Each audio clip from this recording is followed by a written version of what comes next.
Mike's Daily Podcast. Episode 876. This is Mike Matthews broadcasting from Cafe Anyway here at the last place on earth located somewhere in Podcaster Valley.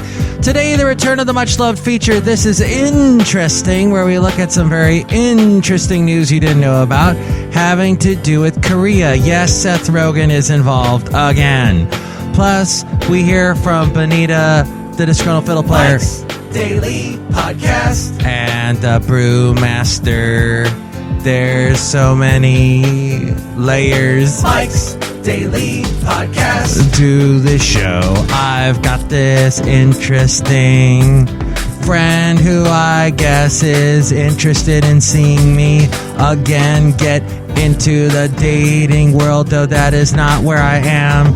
I want a little piece from pretending who I am land. He said, you should try fill in the blank of a useless dating service here. Mike's Daily Podcast.com. I said, is there really some part of me that's wrong that needs to be fixed, I fear? Mike's that needs to bend Daily to the whim Podcast of someone who will only make me sick? He had no answer to that. See, I don't want to date or have to find someone on the freaking internet. That's not my deal right now. Look who just walked in. Hi, Mike. It's Benita, the rodeo queen. How y'all doing? It's a disgruntled fiddle player, tell you what. What? What's the matter with y'all? Being alone, being all like Unabomber or Howard Hughes-ish. Mike, you need to go and find somebody right now. Toot sweet. Toot sweet. Wow. I never thought I'd hear you use that expression. That's kind of French. Let me have a little water. Mike, are you okay? I'm alright. Look who else just walked in. Hello there, Mike. I'm the Brewmaster. Oh, boy. Brewmaster, please give me some of your root beer right now. All right, I'm pouring you some. Oh, wow, that actually looks drinkable. Nope, it's not drinkable. Yuck.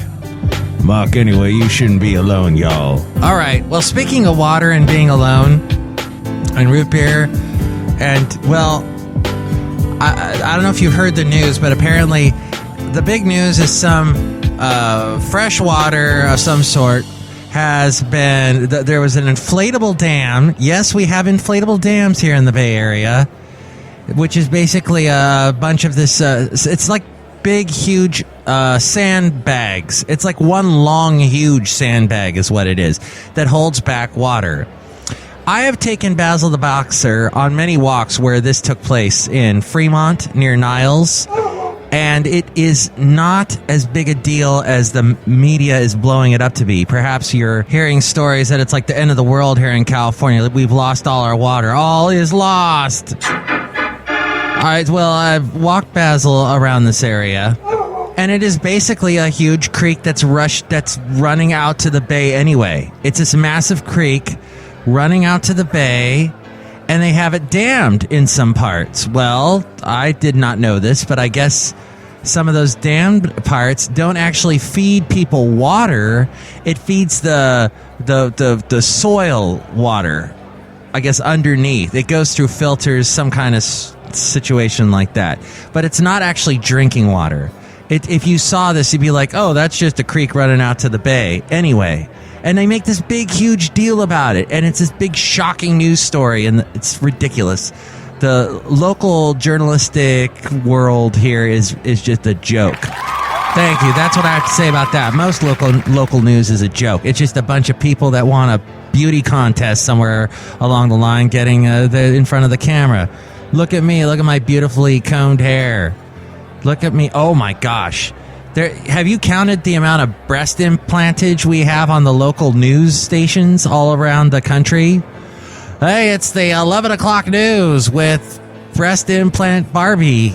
And they just read off the teleprompter. They have no brains. I do not think those people should have vandalized that dam. But then again, why do you have a big sandbag dam anyway? Why don't you build a real dam, Fremont? By the way, I got a job in Fremont. Yeah, I just did. I'm looking forward to it. Yay. But yeah, so I think all is not lost. Just a lot of water is going out to the bay that really wasn't there wasn't a system set up to really keep that water anyway, which maybe says that we should do a better job holding on to water that is coming out of the mountains. I've said that over and over again on this podcast, that we just sort of when it rains here in the Bay Area, we're just like, oh yeah, it rained a lot, but we're still in a drought. We don't catch any of that water. And here in the Bay Area, we're such like sustainable thinking, progressive thinking people. Why don't we think of something for that? I do my little part. I try and catch as much water. I put out little containers around the backyard and stuff. But we should be doing this in a massive scale. Anyway, cafe anyway. This brings us to the segment. Ridiculous random posts. There are some really weird random posts going on right now on social media about this situation. One person echoing what I said, why would you build a dam out of plastic in the first place? And then this one, people are just saying ridiculous things about California. Like, why are you living in a place that's a desert? Who cares how much water you lose?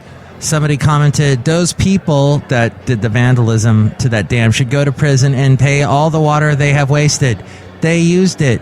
They pay it. And this person wrote, here 1 minute, gone the next. Between fracking, the drought, oil spills, and goodness knows what else, folks in California may as well move east. They may just find more water in the desert. Sad face emoji. Hope things change for them soon. Strength to all affected. Blessings, heart emoji. And then so you get the impression that people are just laughing at Californians right now. This is what they're using it. California is in a drought and it's bad, very bad. And then someone or some things go and do this. How low can you go? Apparently they set the bar. Mark, so what you're saying is this isn't a big deal. No, but the media is.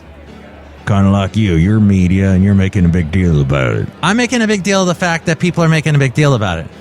Well, why don't you just stop? All right, I'll stop. Let's move on to something else.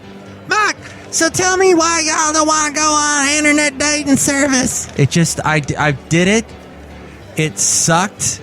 The girl that I dated, she ended up being like just not, we were not compatible. And I got the feeling from the other women that I talked to using the internet dating that just, it was not for me. And I don't like the fakeness. You're just trying to be something you're not. You just can't be yourself. It takes all the excitement out of life. No thanks. Mike, I don't need the internet dating service because I found the Disgruntled Fiddle Player and we're in love. That's right, Mike, we're in love. Well, how do you guys do that? Okay, well, that's great. Well, if you're in love, let me know. Email me, MIKEs-DAILY-PODCAST-876-News. Did you use the internet dating service? Did that work for you? Are you happy to hear about Californians wasting more water because of vandalism? Are you upset at the media for making a big deal over things they don't get the right information about, and they just do that a lot, and the local media relies on popularity contest people? What do you think about all that? Email me, MIKEs-DAILY-PODCAST@gmail.com. We read your comments on the section emails from email and your calm and not so comments. You can comment at facebook.com/MIKEs-DAILY-PODCAST, also on Twitter at Mike Talks. And let me know if you'd like to be a guest on the show or if you'd like to sponsor the show. Mike, I can't wait to rush home and watch my favorite local bubble-headed beach blonde with big boobies on the 11 o'clock news. Bye. Strange obsessions.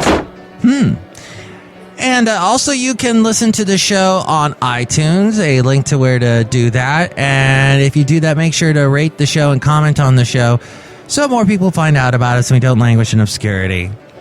So that maybe someday 50,000 people will actually download one of my episodes. 50,000. That's how many you need in order to get like sponsors, basically. That's never going to happen for this show. But I'm okay with it. I'm okay with it because, well, you're listening. Or maybe there's no one listening. Yeah, this is probably more what it's like. Not a dang soul listening to the show. Oh well. Anyway, cafe anyway. You can also hear this show on YouTube, SoundCloud, TuneIn, Stitcher, Podomatic, Mixcloud, Spreaker, Player FM, Ameristream Live. I'm also doing the morning show on a Connecticut radio station. You can hear that weekdays, 6 a.m. to 10 a.m. A link to that, as well as a link to the country station that I am on weekends. Links to those, as well as where to tell your friends about this show through Instagram, Yelp, and Tumblr. Find us on all those places. And there's also the podcast picture, my blog, and all my past interviews there at MIKEs-DAILY-PODCAST.com. Ooh, if you want to help us out too, go to the Amazon link that you find at MIKES-DAILY-PODCAST.com. If you go to that Amazon link anytime you buy anything on Amazon, go through MIKES-DAILY-PODCAST.com, and that helps us out. This is interesting. Wow, this is interesting. And I cried like I cried for you. And Balloon Man blew up in my hand. Balloon The wonderful Robin Hitchcock with Balloon Man. Speaking of Balloon Men, a South Korean activist has launched thousands of copies of the Hollywood film The Interview into North Korea by balloon, ignoring dire threats of reprisals from Pyongyang. The Capitol has labeled the Seth Rogen comedy about a fictional CIA plot to assassinate North Korean leader Kim Jong-un a wanton act of terror. A North Korean defector turned activist, Lee Min-bok, said he had carried out 4 cross-border balloon launches since January. On each occasion, he tied bundles carrying copies of The Interview and anti-Pyongyang leaflets to helium balloons, which he then released from the back of a truck. Quote, I launched thousands of copies and about 1 million leaflets near the western part of the border. All the launches were carried out at night with little or no advance publicity, given the sensitivity on both sides. North Korea has long condemned the cross-border launchers and demanded that the South Korean authorities step in to prevent them. Last October, North Korea border guards attempted to shoot down some balloons, triggered a brief exchange of heavy machine gun fire between the two sides. This according to the Filipino newspaper Phil-Am Star. Pyongyang issued some particularly stern warnings against any effort to include copies of The Interview in the balloon bundles, saying that any challenge to its just physical countermeasures will trigger merciless retaliatory strikes. It stands accused by the FBI of being behind a devastating cyber attack that happened last November on Sony Pictures, the studio behind the movie. While appealing to activists to avoid overly provoking the North, Seoul insists their actions are protected by freedom of expression principles. Police have intervened to prevent some launches, but only when there is a prospect of North Korean retaliation that might endanger residents living near the balloon launch sites. Lee's launches, by the way, were done at night in remote locations, and though they were monitored by local police, no move was made to stop him. He said, the police would have no right to stop me from doing this. I am always being tailed by the police, he says. Even though she walks around in high heel shoes, well, all I know is I'm the one who pays her price. Man, she's no lady, she's my way. The wonderful Lyle Lovett. She's no lady. And this lady is no lady. Former Korean Air Executive Vice President Heather Cho was released from prison today after an appeals court found her not guilty of changing an aircraft route in the infamous nut rage case. She'd been in prison since a district court sentenced her to 1 year behind bars. This was in December, convicting her of risking flight safety by ordering pilots to change a plane's route at JFK International Airport in New York. The Seoul High Court, however, overturned the ruling and sentenced her to 10 months in prison, suspended for 2 years.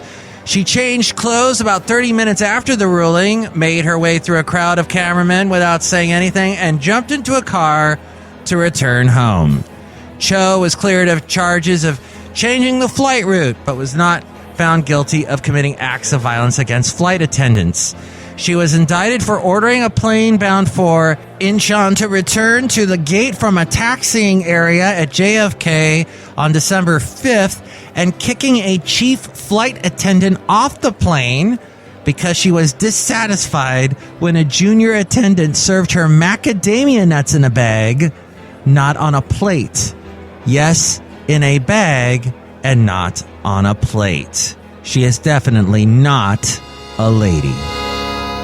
She's no lady. She's mine. Well,